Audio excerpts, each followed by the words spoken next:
I travel for work and my employer allows me to spend up to $100 day on food. If I don't use it, I don't get to pocket the money. When traveling, I make sure to use the full $100 every day, so I'm eating very well. My wife is upset with me because I get to eat out for every meal at least 2 weeks a month. She says it isn't fair and I should just go to the grocery store and bring back food to my hotel. I've explained to her that it doesn't make sense since I don't get to keep the money if I don't use it. Every evening when I call her, she wants to know exactly what I ate. She can see the credit card statements reimbursed by employer, so she knows how much I spent. She'll see I spent $75 on dinner and start freaking out about how wasteful I am. I take her out for dinner at least 2 times a week when I'm in town, and she goes out several times a week with friends when I'm not in town. This whole thing just seems irrational, and it is really putting a strain on our relationship. I haven't gained any weight and am in great shape. I focus on quality of food much more than quantity. Most hotels have a small gym and / or a pool. I can't buy groceries or gift cards to bring home. It is against policy. I submit pictures of the receipts, so this wouldn't work. I track all my expenses and submit receipts for reimbursement weekly. I float the money for 7 days max. Usually I have around $3,000 to $4,000 in expenses per week, which we can make work without any issues since I pay for all my food, airfare, hotels, and car rentals myself. I collect an enormous amount of points and other perks. These points allow me to go on at least 2 vacations a year with my wife for next to nothing. We went to Spain early this year for 2 weeks and spent under $400 for the entire trip. Not using a company card is one of the best perks. Using a different credit card is not on the table. My wife and I have all our finances together. We both think it's important to be 100% transparent with money. We don't have any kids. She started a business selling Mary Kay a few years ago. She is working really hard to expand and find new customers. She likes the idea of being her own boss, and I try to do everything I can to support her. I'm rarely gone for 2 weeks at a time. Sometimes I'm gone for only 2 days. On average, a trip lasts 5 days and I go on 3 a month. A lot are saying Mary Kay is a pyramid scheme. I don't really know that much about the details of the business. I see a lot of women selling makeup, candles, and diet-related products, so I thought this was normal. We've put in around $50,000 over the past 2 years. Most of the money goes towards buying inventory and training seminars. I'll have to do some research to see what is going on.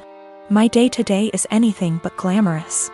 I've spent more time in the airport than I even care to think about.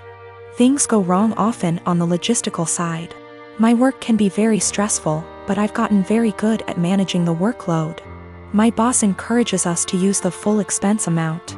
He understands the stress involved traveling so much. He's actually working on increasing the amount to $140 day because of inflation. I've got cerebral palsy that affects both my legs and one arm. That's my official diagnosis, but what you really see is I walk with a limp. I'm a software developer, so job-wise, I don't have any issues. I knew when I was a kid that using my brain is the best way for me to survive on my own without relying on other people. I haven't had the chance to get my driver's license, but according to therapists and doctors that shouldn't be an issue. That's the background about me. My girlfriend and I have been together for a year. We met back in April 2020 of last year, and we decided to get together in May 2020. I told her about my disability before then, but she wanted to try and make it work. We video call on Discord every day, almost always when we're awake, and recently we've been going on dates. She's more than happy to lend me an arm, and she notices things about me that even I miss myself. Outside of my family, she's the most loving and caring person I know, and she's my motivation to do better and improve myself. Honestly, I never thought I could find someone I trusted enough to share my more negative thoughts and problems. I always tried to seem happy so I don't worry others. The emotional support she gives me is really irreplaceable.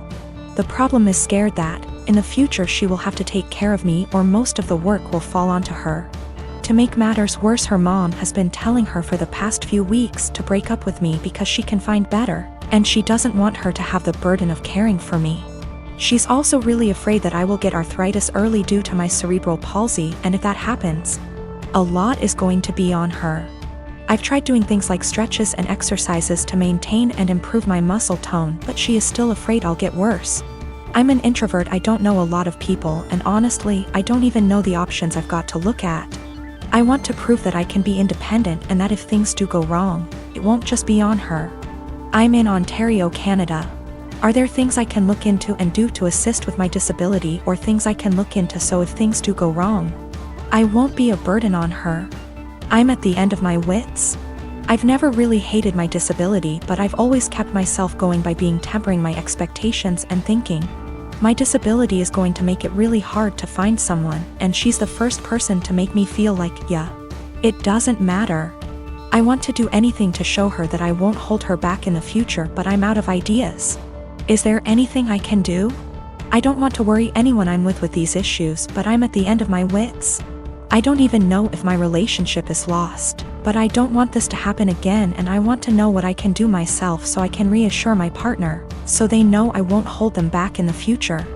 I don't know if there are things I can look into to better plan my future so it's not a concern for my partner.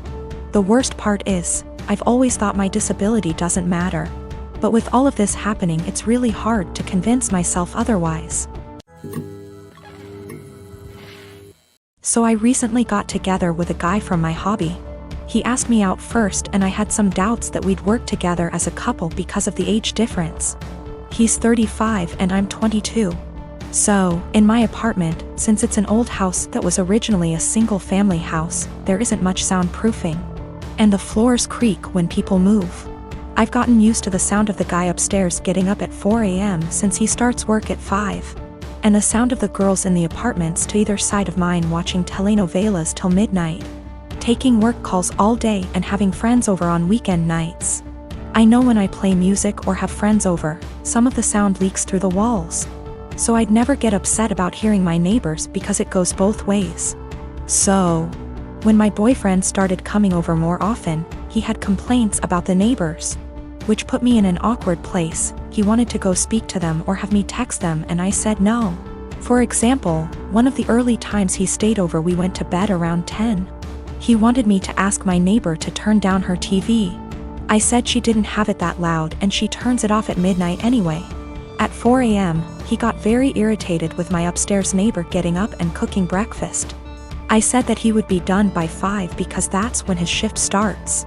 At 7 a.m., he was still trying to sleep in, and the neighbor on the other side had some work calls that he said he couldn't sleep through. I offered him earplugs and he said he couldn't sleep with them in either. He wanted me to ask her to quiet down.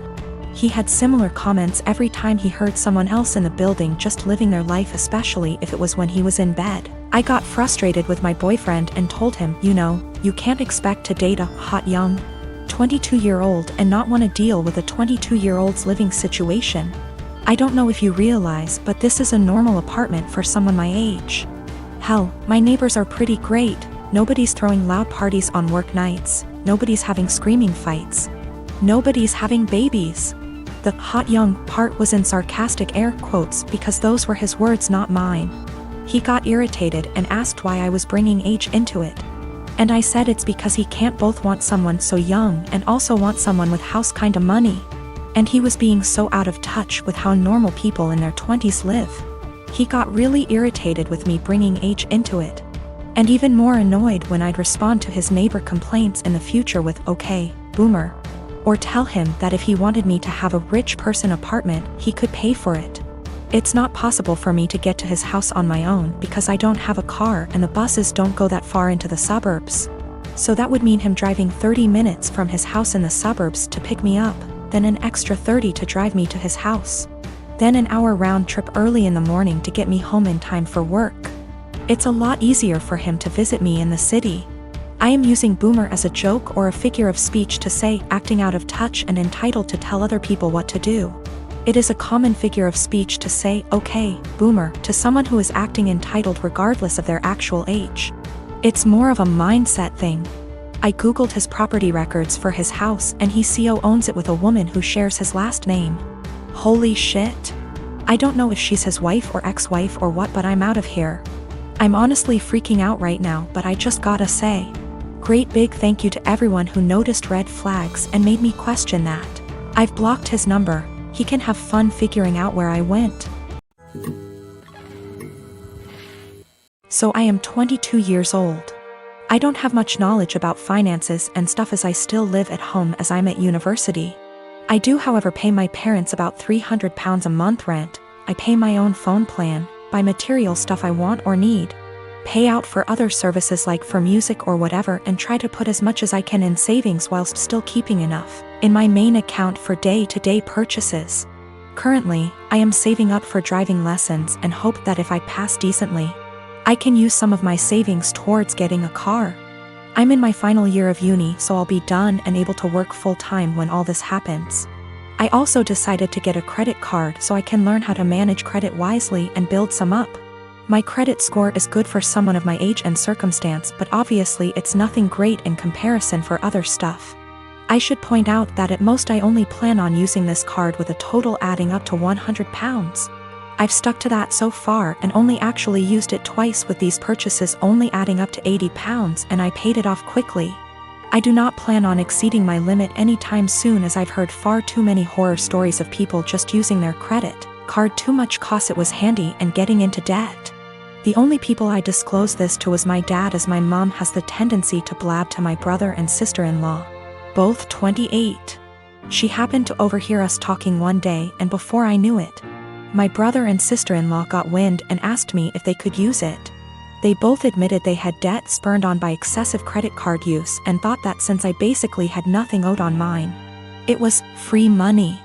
I told them quite politely that I was really uncomfortable with that idea and that I would owe the money and I can't magic up that kind of money. Things went quiet until a few days later they both turned up at the house. They were nice to start with, but basically started demanding I let them use the card, and they tried to manipulate my mother into guilting me into doing it. I got really angry, and when my brother said I owe it to them because they used to babysit me up until a couple of years ago, I laughed in their faces and walked out. When I came home, I learned they tried to manipulate my dad and he kicked them both out. My mother then tried and he told her to go too, and she is currently staying with my brother and Sil. The only person on my side is my dad, who tells me they're all trying to take me for a ride and they're trying to manipulate me cause I'm young and they think I'm vulnerable. My brother, sister-in-law and mom on the other hand think it isn't a big deal letting someone else use my card. It's really messing with my head, and I just want everyone to stop being in an argument